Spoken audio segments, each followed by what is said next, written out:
Greenpeace wants the Copenhagen Summit to deliver a fair, ambitious and binding deal so that we can avert catastrophic climate change and so that we can ensure that our children and grandchildren's futures are secured.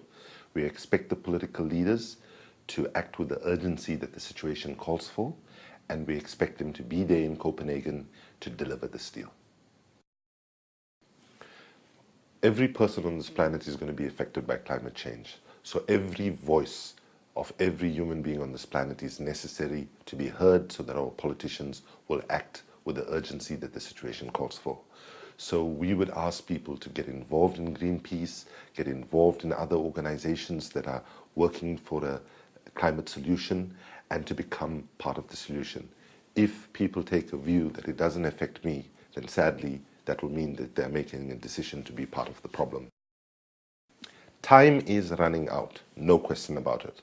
However, Greenpeace believes that it isn't over until it's over. We have some precious days left for our negotiators to fulfill their obligations and deliver a fair, ambitious and binding treaty.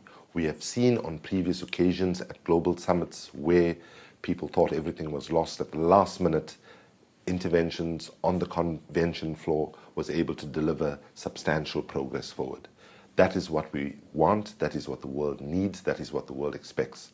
The leaders need to recognize that if they fail to deliver, that history will judge them very harshly and their legacy would be a failure to save the planet for our children and grandchildren. Barack Obama understands climate change. He used the phrase "a planet in peril" and the fierce urgency of now repeatedly in his election campaign.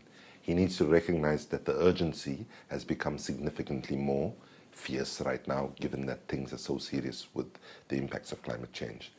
We would say to him, coming on the 9th of December to Copenhagen, it's the right city, but the wrong date.